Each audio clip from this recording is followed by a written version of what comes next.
Next author, Diana Nyad, is obviously wonderful. 25 million people worldwide rooted for Diana in September of 2013 as she approached the Florida shore, at long last achieving her 35-year-old dream of becoming the first person to swim from Cuba to Florida.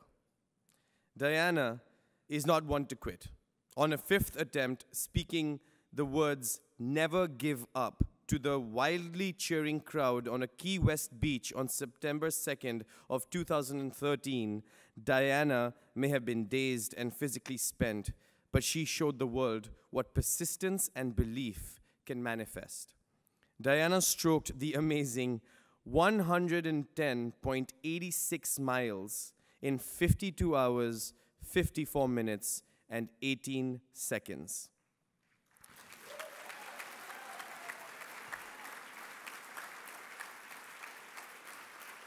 Daring to reach for the stars, this swim beginning to seem impossible after her 4 attempts and other strong swimmers trying and failing since 1950, Diana has motivated the world at large to be bold, to live fearlessly, to chase one's dream with unwavering commitment.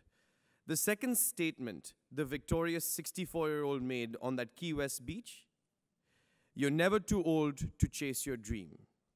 And her third statement on that historic day, "It looks like a solitary sport, but it's a team." A prominent sports broadcaster filling for National Public Radio, Fox Sports, ABC's Wide World of Sports, the New York Times, etc. For 30 years, Diana has carved her place as one of our compelling storytellers. She has written 3 books and will publish her memoir, Find a Way, One Wild and Precious Life with Knopf in October 2015. Diana Nyad, please.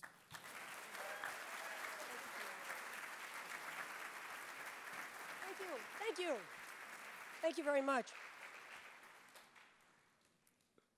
We, the human race, love a story. From the cave paintings to the Odyssey to Jack Reacher. We are spellbound, and I'm speaking to the choir here in this room, but imagine me. I got to live out loud a textured, passionate, dramatic, inspiring story over a 35-year span. And it literally all started the day I turned 5. I had a theatrical, over-the-top emotional father, a Greek named Aristotle Zenith Nyad. And every day was an emotional exaltation for Aris. And the day I turned 5, he called me into the den. And over here on the desk, he had opened Webster's Abridged Dictionary. And he has his hand placed on it, and tears were standing in his eyes. I was used to this, though. And he called me in. He said, "Darling, you are coming here. I have been waiting for this day for you to turn 5. Because today you are going to understand the most important thing I will ever tell you. Come here, darling. Your name, darling. The name of my people.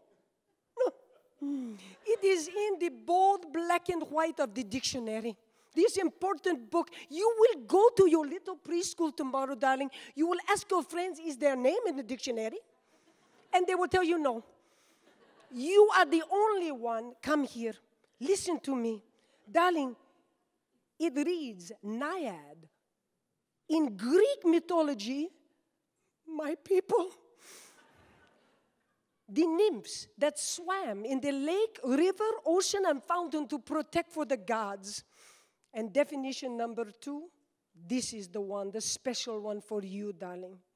Nyad, girl or woman, champion, swimmer. Oh my God, this is your destiny, darling. Well, as years went by, I left the destiny paradigm behind, but I did become a champion swimmer. And even though there was Manhattan Island, There was the Bahamas to Florida. There were a number of world records. It was always about Cuba. As a child growing up in Florida, the revolution came to my town. Thousands of Cubans overnight flooded into Fort Lauderdale, Florida.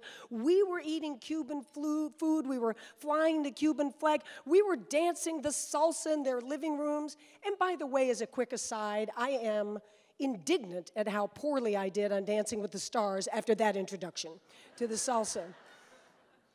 But I stood there, as many of us had, filled with the mystique of that forbidden land, and wondering, as a little champion swimmer, could anybody swim that imposing distance? And as Kunal said, people have been trying since 1950, the best swimmers in the world. It's the Mount Everest of the oceans. If we were to put out the charts, the nautical charts of the Earth's surface today, right here on the stage, we couldn't find a more difficult, epic, vast wilderness passage in the ocean for a swimmer than Havana to Key West. It's the sheer distance, of course, and then it's the raging Gulf Stream that comes catapulting out of the Yucatan Peninsula and screeches to the east when you're trying to swim north.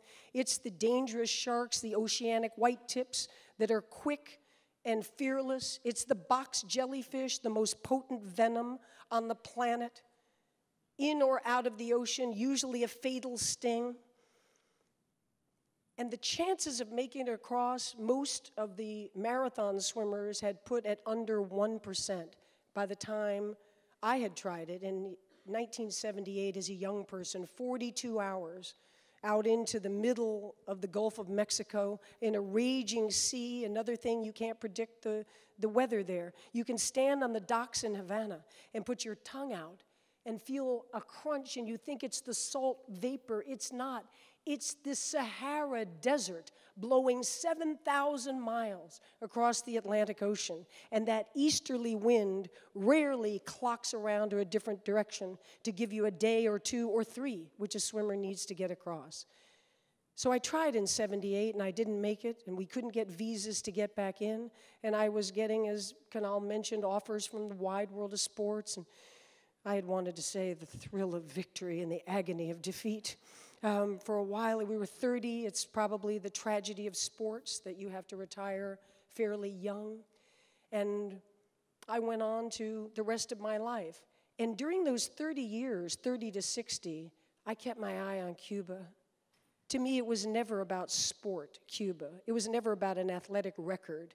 It was about reaching for some impossible star that would make you summon every ounce of courage, every ounce of potential in you, and everybody around you to possibly ever make it to that other shore.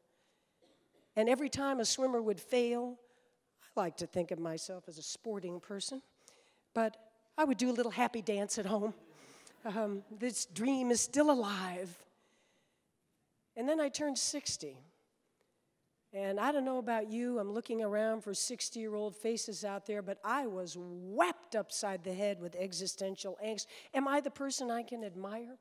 I was grabbing for that wonderful poet Mary Oliver's line, what are you doing with this one wild and precious life of yours?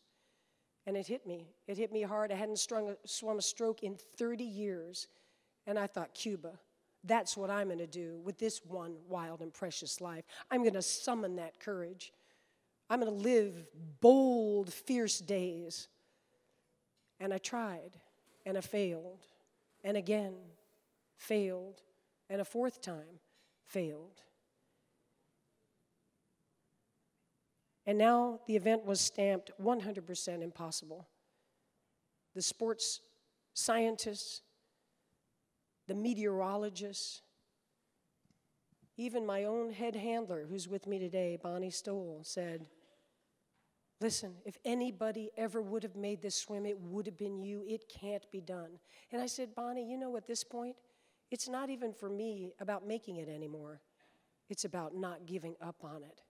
And there we stood for the fifth time looking out at that elusive horizon, and Bonnie grabbed my shoulders and she said, let's find a way. Those were a long 53 hours. There was hypothermia, There's extreme seasickness. You're never allowed to touch a boat. You're just dealing with the crises on your own and with your team. At one point during that second night, I was in full-fledged hallucinations. I thought under me right here was the yellow brick road. And as I looked closer as I was swimming, it wasn't Dorothy and the Tin Man and those people. It was the 7 dwarfs. And they were trudging along, and I stopped quickly, and I yelled up to Bonnie on the boat, "Bonnie, do you see the yellow brick road and the 7 dwarfs right under here?" And she peered over the boat like this, and she said, "Oh, yeah, I see them." Yeah, and as a matter of fact, you know the great thing about it is they're going right where you're going, so you just follow them for a while. I can't tell you how helpful they were. So that was 2 or 3 hours, and then I wound up in trouble again, and I was forgetting where I was, who I was, what I was doing. I was cold and shivering, and Bonnie yelled at me, "Get over close to the boat." She said, listen to me. Turn around and feather a little bit and look up this way." And I'm looking up. My vision was so poor after all these hours of sensory deprivation, and I said, "Oh, it's the sun. The sun's coming up. I can take off all the jellyfish gear. The sun's rays are going to warm my body." And she said, "It's better than the sun. Those are the lights of Key West." Yeah, thank you. Thank you.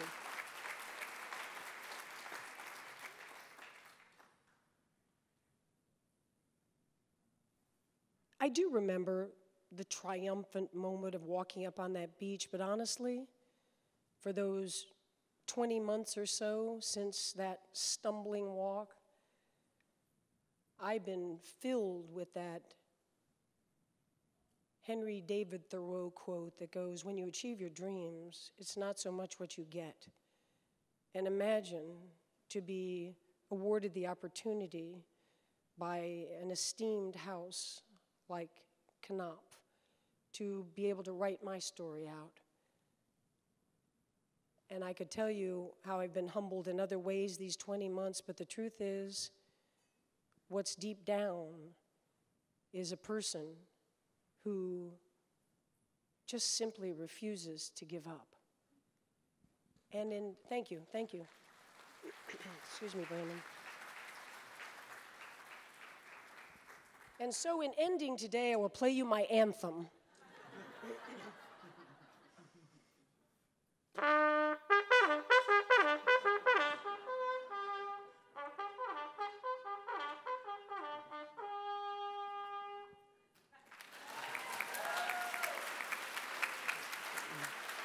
Yes. Thank you. It's supposed to be humorous as well. Revelry is my song. Get up, live it out, live it bold, and whatever your other shore is, and we all have one, if you don't give up, you'll find a way. Thank you very much.